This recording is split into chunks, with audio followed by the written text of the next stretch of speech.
नमस्कार, आदाब, सत श्री अकाल। मित्रों, स्वागत है आप सभी का समाधान कार्यक्रम में। समाधान जिसमें हम विभिन्न समस्याओं की चर्चा कर रहे हैं। मित्रों, समस्या एक नेगेटिव वर्ड है, लेकिन कई बार समस्याएं वरदान भी बन जाती हैं, क्योंकि ये हमारी आंतरिक शक्तियों को जागृत कर देती हैं। एक ऐसी घटना मैं आप लोगों के सामने रख रहा हूं। 26 जनवरी सन 2001 आपको याद होगा। गुजरात में आया विनाशकारी भूकंप जिसने पूरे देश को हिलाकर रख दिया था।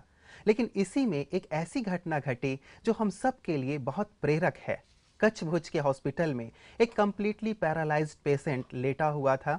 वो बेड में ही उसे सारा खाना पीना दिया जाता था, सारे उसके कर्म बेड पे ही हुआ करते थे। लेकिन जैसे ही भूकंप आया, दीवारें हिलने लगीं, छतें हिलने लगीं और लोग भागने लगे, किसी ने उसकी ओर ध्यान नहीं दिया। तो हुआ ये कि वो पेशेंट जो कि कंप्लीटली पैरालाइज था, वो भी उठा, खड़ा हुआ और तब तक भागता रहा जब तक कि वो एक सुरक्षित स्थान पर नहीं पहुंच गया। क्या हुआ?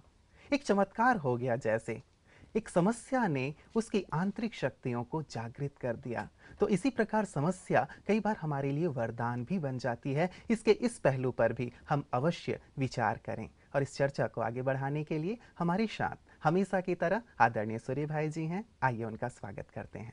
भ्राता जी, बहुत बहुत स्वागत है आपका। थैंक्स। भ्राता जी, जैसे मैंने कहा कि समस्याओं के प्रति यदि एक नज़रिया, कई बार हम उसे समस्या समस्या समस्या करके एक हिमालय पहाड़ की तरह बना देते हैं, लेकिन इसका एक पहलू जो इस घटना में देखने में आया वो ये कि कई बार समस्याएं हमारी आंतरिक शक्तियों को भी जागृत कर देते हैं और हम ये पाते हैं कि हम कहीं बहुत ज़्यादा शक्तिशाली हैं। बिल्कुल ठीक। मैं यहीं से शुरू करता हूँ कि एक छोटी सी बात को भी समस्या मानना, जी। किसी बात को समस्या मानना ही बड़ी समस्या है। हम्म। हम इस चीज़ को समस्या माने ही नहीं। ये तो जीवन का एक रूटीन है, ये चलता आता है और चलता रहेगा। और जैसा आपने कहा, सचमुच जो समस्याएं हैं उनमें अगर मनुष्य अपनी मानसिक स्थिति का बैलेंस बनाए रखे, अर्थात वो परेशान न हो, वो घबरा न जाए, तो वो महसूस करेगा कि उसकी सोई हुई शक्तियां जग गई। उसका विवेक जो काम नहीं कर रहा था वो काम करने लगा। समस्या आते ही वो परेशान न हो और अगर शांत मन से ये सोचने लगे कि समस्या आई है, इसका क्या अच्छे से अच्छा सरल से सरल हल हो सकता है, तो पाएगा कि उसकी बुद्धि में ही उसका हल समाया हुआ है। लेकिन जब मनुष्य परेशान हो जाता है तो बुद्धि अपना काम करना छोड़ देती है ना, तो वो हल भी उसको प्राप्त नहीं होता। तो पहली बात तो हम यही जीवन में लाएंगे कि समस्याओं को समस्या माने नहीं, चैलेंज माने, हमारी शक्तियों को बढ़ाने वाला माने, हमारे विवेक को जागृत करने वाला माने, तो सचमुच समस्याएं वरदान। आपने बहुत सुंदर बात कही भ्राता जी। समस्या को समस्या ना मानकर यदि चुनौती माने, दोनों में जमीन आसमान का अंतर आ जाता है। जब हम चुनौती के रूप में लेते हैं तो हमारी शक्तियां कार्य करने लगती। मुझे याद आता है भ्राता जी कि जो विंस्टन चर्चिल थे, जो ब्रिटेन के प्रधानमंत्री रहे सेकेंड वर्ल्ड वार के समय, जब वो छोटे थे तो वो बोलने में हकलाया करते थे, इंग्लिश भी ठीक से नहीं बोल पाया करते थे। लेकिन उसे उन्होंने एक चुनौती के रूप में लिया, क्योंकि उनके सारे साथी उन्हें बहुत चिढ़ाया करते थे। और इतिहास गवाह है कि वो उस समय के सबसे प्रख्यात वक्ता थे सारे विश्व में। तो जो एक कमी थी उनके अंदर, चुनौती के रूप में उन्होंने स्वीकार की। यदि समस्या मानते तो शायद वो कभी भी इस रूप में प्रख्यात नहीं हो पाते, लेकिन चुनौती शायद उनके अंदर की शक्ति को जगा गई। बिल्कुल यही। मान लो दो टीम खेल रही हैं और बॉलर गेंद फेंक रहा है और उधर बैट्समैन है। अभी बॉलर बड़ा खतरनाक है, लेकिन बैट्समैन इसको चुनौती मान लेता है कि मुझे इसकी ही गेंदों पर आउट नहीं होना है और अधिक से अधिक रन बनाने हैं और दिखा देना है कि हम इसके आगे सरेंडर करने वाले नहीं हैं। तो देखो उसकी सारी शक्तियां जागृत हो जाएंगी, उसकी बुद्धि बिल्कुल एकाग्र होने लगेगी, उसे बॉल के सिवाय कुछ दिखाई नहीं देगा और वो विजयी और होगा। ये देखा गया है भ्राता जी, जब बैट्समैन ऐसा सोच के बॉलर को डोमिनेट करना शुरू कर देता है तो बॉलर की लाइन लेंथ बिगड़ जाती है। मतलब हम हावी हो जाते हैं बॉलर पे, बॉलर हावी नहीं हो पाता। इसलिए हम आज चर्चा करेंगे कि हमारी जो आंतरिक शक्तियां हैं उनको हम जगाए रखें। परिस्थितियां तो संसार में तूफान की तरह हैं, लेकिन हम भी तो कुछ कम नहीं हैं। अगर परिस्थितियां पावरफुल हैं तो हम भी तो भगवान के बच्चे हैं, हमें भी तो उसकी शक्तियां प्राप्त हैं, क्या भगवान के बच्चों में भगवान की शक्तियाँ नहीं होंगी? तो हम इनको चैलेंज माने और आध्यात्मिक शक्ति के द्वारा इनको सहज पार करके एक आनंदित खुशहाल जीवन जीने का अनुभव खुद भी प्राप्त करें और दूसरों को भी कराएं। भ्राता जी, मनोवैज्ञानिक भी ये मानते हैं कि हम अपने ब्रेन की पावर का हम कई बार चर्चा भी कर आए हैं कि बहुत कम यूज़ करते हैं, 8%, 10%, कोई 15% कहता है। तो जो सोई हुई शक्तियां हैं, सचमुच हमारे अंदर समाहित हैं, उन्हें जागृत करना एक बहुत बड़ी चुनौती है और बहुत बड़ा कार्य है। इसे यदि जागृत कर लिया जाए, बहुत बड़े बड़े कार्य हम कर सकते हैं, बहुत लेकिन लोग मुझे हाँ लगता है शायद इसकी विधि का, सही हाँ विधि का ज्ञान लोगों को बस नहीं यही बात है कि मनोवैज्ञानिक भी ये कह तो रहे हैं, जी। लेकिन इसे जगाएं कैसे और क्यों मनुष्य अपनी संपूर्ण शक्ति का यूज नहीं कर पा रहा है? उसका देखिए इम्पोर्टेंट कारण है उसके निगेटिव विचार, उसके वेस्ट थॉट्स। अब ये जब ब्रेन में जाते हैं तो बहुत सारी शक्तियों को नष्ट करते रहते हैं, तो इसलिए जो शक्ति बचती हैं वो होती ही बहुत थोड़ी हैं। तो हमें ये जानना चाहिए एक सिंपल वे में कि जितने ज़्यादा सुंदर विचार हमारे मन में हैं उतना ही ज़्यादा हमारा ब्रेन काम कर रहा है। मान लो 1 घंटा हमारे पास है और 1 घंटे में हम 95 मिनट, वो 95% अच्छे विचार करते हैं, बाकी 5% केवल हमारे पास थोड़े हल्के सल्के विचार आते हैं। तो हमें जान लेना चाहिए 1 घंटा हमारा 95% ब्रेन काम करेगा, केवल 5% नहीं करेगा। और अगर कोई 100% अच्छे विचारों में रहना सीख ले, 1 घंटा नहीं पूरा ही जीवन, तो ब्रेन की संपूर्ण शक्तियाँ निरंतर काम करेंगी। और सच तो ये है कि उसके सामने समस्याएं आएंगी नहीं, क्योंकि वो किसी बात को समस्या मानेगा ही नहीं। लेकिन बात भ्राता जी, इससे पहले की चर्चा मैं मेल्स पे आऊँ, आप जो चर्चा कर रहे हैं बहुत इम्पॉर्टेंट है। ये है कि चारों तरफ जब नेगेटिव एटमॉस्फेयर है, समस्याएं क्रिएट कर रहे हैं लोग, बहुत ज़्यादा अपमानित कर रहे हैं, लेग पुलिंग कर रहे हैं और 10 प्रकार की बातें हैं उसके पास, और साथ ही साथ उसे ये भी नहीं पता है कि वास्तव में अच्छे विचार हैं क्या। तो 100% अच्छे विचारों में रहना ये भी तो एक चुनौती है। बिल्कुल सबसे बड़ी चुनौती है, और यही राजयोग और अध्यात्म की साधना से पूर्ण कर ली जाती है, समाप्त कर ली जाती है। तो हम अपनी साधनाओं में देखते हैं कि हम भी अपने समय को अनेक बार ऐसा व्यतीत करते हैं कि लंबा समय तक हमारे पास कुछ ऐसे वैसे विचार होते ही नहीं, तो हमारा ब्रेन बिल्कुल काम एंड कूल और ऐसा लगता है परफेक्टली काम कर रहा है, जितना उसे करना चाहिए वो कर रहा है, और उसकी शक्तियाँ इतनी बढ़ी हुई हैं कि लंबे चौड़े काम फटाफट पूर्ण हो रहे हैं, विघ्न मुक्त होकर सब काम पूर्ण हो रहे हैं। तो वास्तव में इसके लिए ही आध्यात्मिक ज्ञान की जरूरत है, सत्य ज्ञान की जरूरत है। जब तक मनुष्य को उस ज्ञान प्राप्त नहीं होगा तब तक मनुष्य को क्या पता कि वो अगर पास्ट का व्यर्थ चिंतन कर रहा है तो वो उससे कैसे बचे, यदि वो किसी दूसरे के बारे में बुरा सोच रहा है तो वो उससे कैसे बचे। और वास्तव में आज व्यक्ति सोचता है ये सब तो नेचुरल है, यदि हुआ है तो हम तो सोचेंगे ही, यदि बातें हो रही हैं तो हम सोचेंगे, तो इसी वो नेचुरल मान करके चल रहा है। लेकिन ये नहीं समझ पा रहा है कि शायद ये सोच उसकी शक्तियों को नष्ट कर रही है और वो अपनी संपूर्ण शक्तियों को यूज भी नहीं कर पा रहा है। यही मान लो किसी ने 4 वचन बुरे बोल दिए, इंसल्टिंग भाषा बोल दी, तो मनुष्य सोचेगा मुझे गुस्सा तो आएगा ही, मेरे मन में विचार चलेंगे नहीं चलेंगे, मैं कायर हूँ क्या, मेरे पास बुद्धि है ना। तो जिसके पास बुद्धि है वो सोचेगा क्यों नहीं, लेकिन जिसके पास बुद्धि है वो क्या सोचे जिससे समस्या तुरंत हल हो जाए, यही तो वास्तव में विवेकशीलता है। तो इसी को ईश्वरीय ज्ञान कहते हैं। ईश्वरीय ज्ञान लेने के बाद मनुष्य क्या सोचे और क्या ना सोचे इसके विवेक को प्राप्त कर लेता है, और तब वो अपने मन को उस दिशा में ले जाता है कि उसका ब्रेन, उसकी जो 100% शक्ति है उसको वो यूज कर सके। बिल्कुल, तो इसकी बहुत ज़्यादा आवश्यकता हो जाती है कि एक सही और यथार्थ ज्ञान हमें प्राप्त हो, जिसके माध्यम से हम हंस बन सकें। जैसे हंस नीर क्षीर विवेक उसके पास होता है, पानी को और दूध को अलग कर देता है, कंकड़ और मोती को अलग कर देता है। शायद ये सद्ज्ञान व्यक्ति को भी ऐसे ही बुद्धि प्रदान करता है, विवेक प्रदान करता है, जिससे वो इन चीज़ों को अलग कर पाता है। विषय तो बहुत बड़ा, पर मैं संक्षेप में इतना ही कहूँगा, जो मनोवैज्ञानिक और मेडिकल साइंटिस्ट ये जानते और मानते हैं कि मनुष्य अपनी शक्तियों का अगर बहुत बड़ा हिस्सा यूज करे तो बहुत बड़े काम कर सकता है। तो उनके लिए हमारा आह्वान है वो आएं, ज्ञान और योग सीखें और अपनी ब्रेन की संपूर्ण शक्तियों को एक्टिवेट करें, ताकि एक वैज्ञानिक अपने कार्य में अपनी शक्ति का संपूर्ण हिस्सा यूज कर सके। जैसे आइंस्टाइन के लिए भी कहते हैं ना, भाई उसने 30% यूज किया, 40% यूज किया, लेकिन हम 100% भी यूज कर सकते हैं। उसके लिए राजयोग मेडिटेशन की विद्या और ईश्वरीय ज्ञान परम आवश्यक है। जी, मेडिटेशन मतलब सीखना आवश्यक है, और मेडिटेशन के लिए ज्ञान की आवश्यकता है। ये दोनों चीज़ें अभ्यास करते करते हम संपूर्ण रूप से अपनी जो ब्रेन की पावर है उसको यूज़ कर पाएंगे। जी भ्राता जी, मैं अब मेल्स पे आ रहा हूँ। ये पहला मेल हमारे पास आया है, ये बी.के. अनुराधा जी लिख रही हैं कि मैं कर्नाटक के एक सेवा केंद्र पर सेवा दे रही हूँ।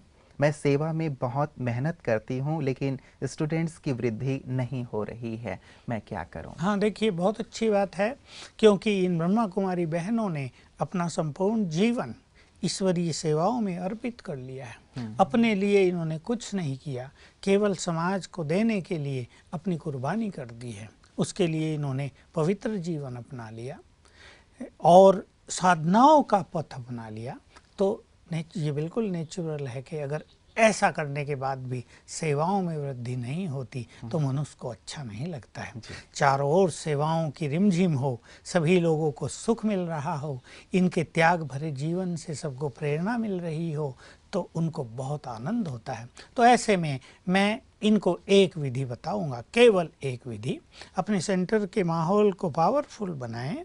उसके लिए 21 दिन तक 1 घंटा रोज फिक्स करके बहुत अच्छी तरह से with full concentration Rajyoga meditation का अभ्यास करें, और उसमें 2-3 स्वमान की बातें लेंगे। स्वमान माना जिससे हमारी शक्तियाँ जागृत हो जाती हैं। जैसे मैं एक महान आत्मा हूँ, बिल्कुल हम भगवान के बच्चे हैं तो हम महान हैं, उसने हमें विश्व कल्याण का काम दिया है। तो दूसरा संकल्प रखेंगे, मैं विश्व कल्याणकारी हूँ।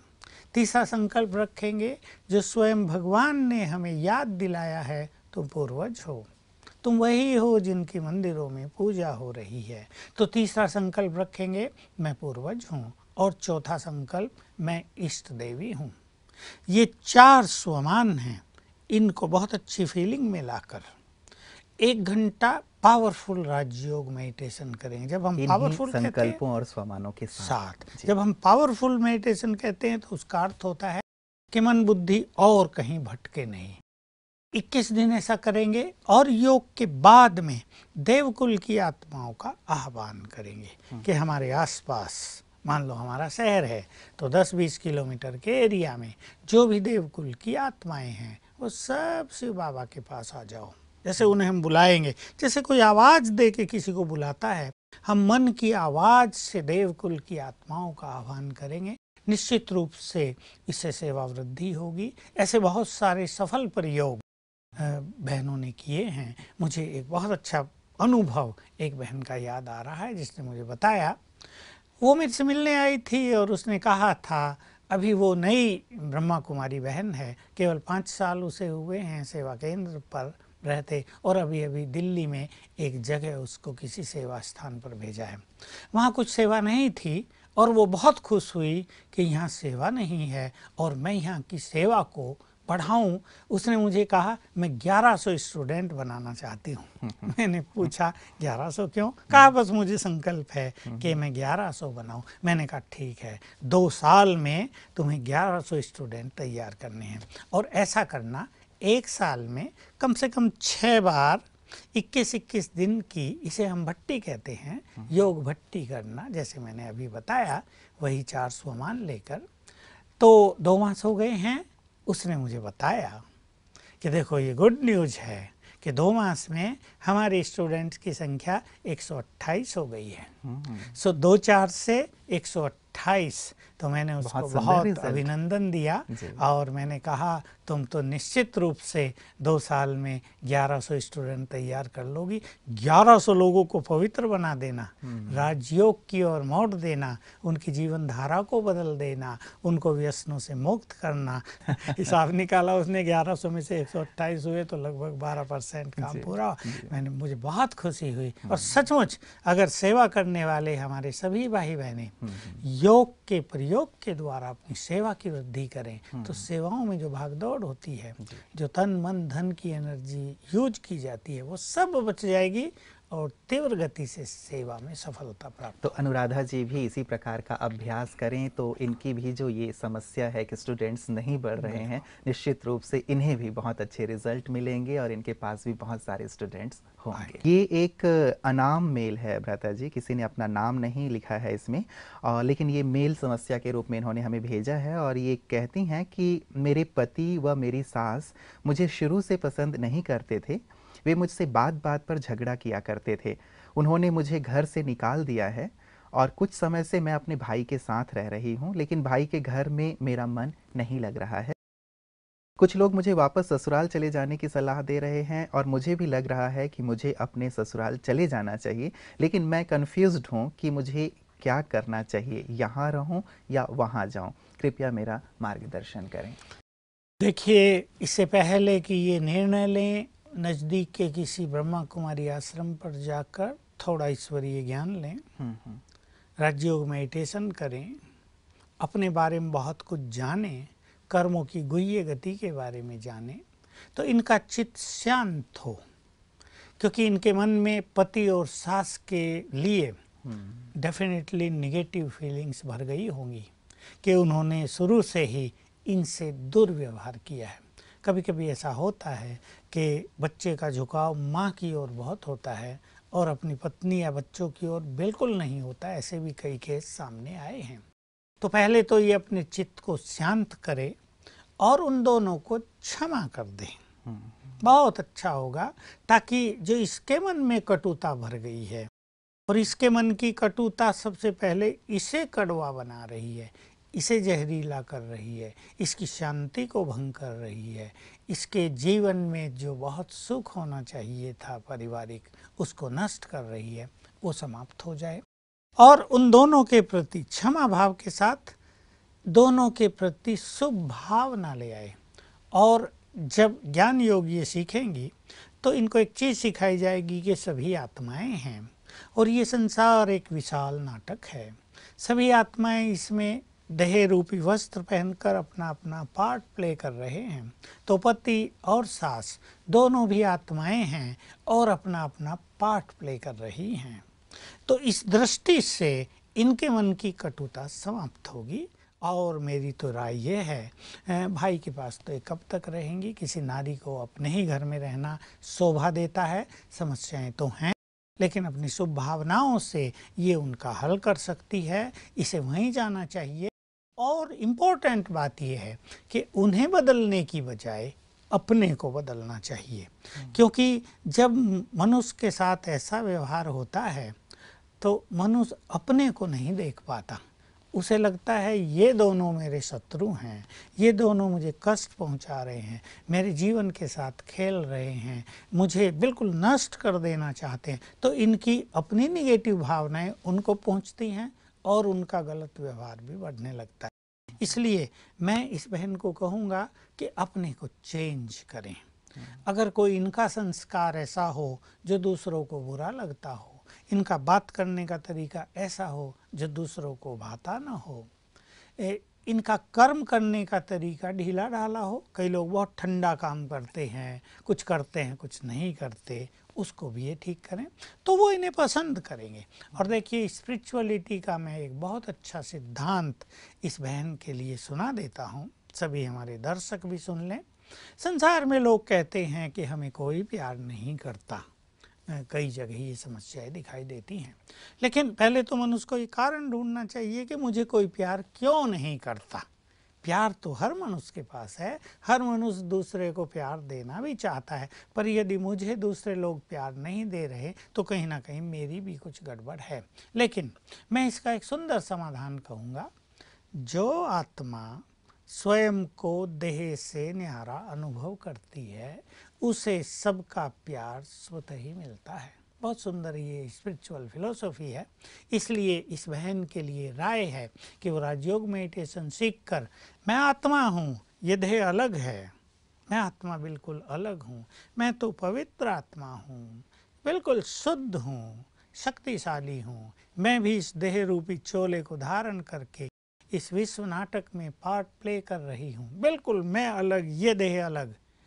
कुछ दिन ये अभ्यास करेगी तो इसको अनुभव होगा। जो लोग इससे घृणा करते थे वो इससे प्यार करने लगे हैं। इन्होंने लिखा है व्रता जी कि उन्होंने घर से निकाल दिया है, तो अब यदि वो निकाल दिया है और अब यदि वो स्वीकार ही ना करना चाहते हाँ हो देखिए, ये समस्या भी संभव है, लेकिन कोई भी पति जब अपनी पत्नी को निकाल देता है तो वो क्रोधवश या किसी भी अहंकार के वश निकाल तो देता है, लेकिन उसे कठिनाई बहुत होती है। तो वो फिर से उनको बुलाना चाहता है, लेकिन अहंकारवश वो खुद बुलाना नहीं चाहता कि मैं नीचा न हो जाऊं, मेरा सिर न झुक जाए, आना हो वहाँ पे ही आ जाए, ईगो प्रॉब्लम। लेकिन ये अगर मेडिटेशन की प्रैक्टिस करेंगी तो उनका विचार भी बदल जाएगा और वो इन्हें सम्मान सहित स्वीकार करेंगे। बिल्कुल। और भ्राता जी, क्या तीसरा ऑप्शन भी हो सकता है? मान लीजिए वहाँ पे स्वीकार नहीं किया जा रहा है, तो क्या इन्हें स्वतंत्र रूप से भी अपने जीवन को आगे बढ़ाने के बारे में सोचना वो चाहिए? तीसरी बात है कि अगर वो इनको किसी भी तरह सहयोग नहीं देते, क्योंकि कभी कभी ऐसा होता है पूर्व जन्मों के कर्मों के खेल के अनुसार इनका कर्मिक अकाउंट सेटल हो रहा हो और इनको ये कष्ट पाना ही हो, इनका उनके साथ जो कर्मिक अकाउंट था पूर्ण हो गया हो, इनको अब अलग रहना ही हो, तो उसे भी इन्हें स्वीकार कर लेना चाहिए और इसी में इनको अपने लाइफ को एंजॉय करना चाहिए। अगर बच्चे हैं तो एक बच्चा भी इनको मिल सकता है, अगर 2 हैं तो कुछ भी वो तो समाधान हो सकता है और ये कोई छोटी मोटी जॉब भी कर सकती हैं। और दूसरी बात ये, हमारे सेवा केंद्रों में थोड़ा सेवा में सहयोग भी दे सकती हैं। तो लाइफ को एंजॉय करने के तो अनेक साधन हैं, लेकिन मन को शांत करे, पॉजिटिव करे और फिर एक नया रास्ता निकाल लें। जी भ्राता जी, हमारे पास जो अगला प्रश्न आया है ये है शारदा कश्यप जी का, जिंद से लिख रही हैं और ये कहती हैं कि मेरा बेटा इंजीनियरिंग का विद्यार्थी है, उसका 2 पेपर में बैक आ गया है। अब वो सारा दिन घर में उदास बैठा रहता है, बहुत परेशान है कि मैं अपना पेपर कैसे क्लियर करूँगा, कर पाऊँगा या नहीं कर पाऊँगा, मेरा भविष्य क्या होगा। मैं बहुत समझाती हूँ कि सब ठीक हो जाएगा, लेकिन वो समझ नहीं पा रहा है। मुझे उसके लिए क्या करना चाहिए? हाँ, निश्चित रूप से ऐसे केसेस कई बच्चों के साथ होते हैं और पेरेंट्स ज़्यादा परेशान हो जाते हैं और वो बच्चा उदास हो जाता है। कुछ बच्चे तो ऐसे हैं खुश मिजाज नेचर के होते हैं, जो कुछ भी हुआ ठीक है, होना होगा हो जाएगा, छोड़ो कोई बात नहीं। लेकिन कुछ बच्चे बड़े सीरियस होते हैं, जो हर चीज़ को सीरियसली देखते हैं कि उनका 1 साल बेकार जा रहा है या क्या हो गया, तो उनके मन में उदासी आ जाती है। तो माँ बाप भी थोड़े परेशान हो जाते हैं और चाहते हैं हमारा बच्चा इससे निकल जाए। आखिर मनुष्य का जीवन इम्पोर्टेंट है, एक पेपर ही तो इम्पोर्टेंट नहीं है ना। तो मैं इस युवक को कहूँगा कि जीवन में ऐसे खेल चलते रहते हैं। इसको खेल माने बहकाई है तो कल सफलता हो जाएगी, पेपर क्लियर हो जाएंगे। अपने मन पर जो उदासी की चादर इन्होंने डाल ली है, इसको ये उतार फेंकें और बिल्कुल उमंग उत्साह और खुशी अपने मन में लाएं और फिर से तैयारी करें बिल्कुल उमंग उत्साह के साथ, तो बिल्कुल सफलता होगी। और मैं तो राय दूंगा थोड़ा मेडिटेशन भी किया करें, आसपास जो भी सेवा केंद्र है वहाँ जाकर थोड़ा थोड़ा भी सीखें, ताकि कंसंट्रेशन बढ़े और जीवन में खुशी लौटे। देखिए मेडिटेशन का सबसे अच्छा फ़ायदा यही होता है कि एक मुर्दे समान बने व्यक्ति में भी नवजीवन का संचार करने लगता है। और वहाँ हमारे सेवा केंद्रों में जब बहुत सारे भाई बहनें आते हैं तो खुशी का माहौल इतना ज़्यादा होता है कि एक उदास व्यक्ति भी वहाँ आकर खुश हो जाता है। तो इस युवक को घर में ही हर समय नहीं रहना चाहिए, घर से थोड़ा बाहर आए। अब प्रॉब्लम तो यही है भ्राता जी कि वो अपनी माँ की बात नहीं सुन रहा है। वो समझा रही हैं, शायद ये सारे समाधान भी शायद वो दे रही हों, लेकिन वो सुनने को तैयार नहीं है। कई बार ऐसा होता है कि निराशा के बहुत गर्त में चले जाते हैं, या मेरे फ्रेंड्स मुझे क्या कहेंगे, लोग क्या कहेंगे, शायद ये बातें सोच सोच के वो बहुत ज़्यादा परेशान। यही हो रहा है इसके साथ भी। तो अब इसको बाहर तो निकलना ही है, आखिर घर में कब तक रहेगा। फ्रेंड से तो कभी ना कभी मिलेगा ही, और फ्रेंड्स भी जानते हैं बहुतों की बैक आती है, कोई बात नहीं, ये खुलेगा तो फ्रेंड्स भी बहुत अच्छी तरह इसके साथ मिले जुलेंगे। तो और नहीं तो हमारे आश्रम पर जाए, वहाँ की खुशी का माहौल इसमें खुशी पैदा करेगा और ये उदासीनता समाप्त हो जाएगी, क्योंकि उदासीनता तो इसकी ब्रेन की शक्तियों को नष्ट करती जाएगी। इसलिए इस युवक को उदासी से बाहर आना ही है, तो मैं कहूँगा माँ को भी उसको साथ देती रहें, उसको बिल्कुल एनकरेज करती रहें, और कोई बात नहीं, उसको अपने साथ घूमने फिरने पिकनिक पर ले जाया करें, बाजार में ले जाया करें, और आश्रम पर भी उसको अपने साथ ले जाएं, और वो इससे बाहर आ जाएगा। बिल्कुल, तो अपनी तरफ से पूरा प्रयास करें कि इस माहौल से बाहर आएं, उसको कुछ पॉजिटिव बातें देते रहें ताकि वो इस परेशानी से, इस जो निराशा के गर्त में डूबता जा रहा है, उससे बाहर आए। भ्राता जी, आज जितने भी हमने प्रश्न लिए, लोगों को बहुत अच्छे समाधान आपने दिए हैं। लोगों की जो भी समस्या रही है, मुझे पूर्ण विश्वास है कि लोगों को इन बातों का बहुत अच्छा असर हुआ होगा और इसका अभ्यास भी वो करेंगे और निश्चित रूप से उनकी समस्याएं समाप्त होंगी। आज की तमाम बातों के लिए भ्राता जी आपका बहुत बहुत बहुत धन्यवाद। मित्रों, जीवन जीत और हार का खेल है। कहा जाता है यदि अंधेरी रात है तो सुबह अवश्य आएगी। ये नहीं मानना चाहिए कि हमेशा रात ही रहेगी, रात के बाद स्वर्णिम प्रभात अवश्य आता है। इसलिए यदि हमारी हार भी हो रही है, असफलता भी हो रही है, समस्याएं आ भी रही हैं, हम निराश ना हों, लेकिन अपने उत्साह को बनाए रखें, अपनी शांति और धैर्य को बनाए रखें। निश्चित रूप से आपकी जीत होगी, निश्चित रूप से आप जीवन में सफल होंगे। तो अपनी सफलता को, अपने धैर्य को, अपने विश्वास को अपने साथ बनाए रखें। हम सब की शुभ भावना आपके साथ है कि आपका जीवन सफलता से परिपूर्ण हो, समाधान से परिपूर्ण हो और आपका जीवन आनंद से भरा रहे। नमस्कार।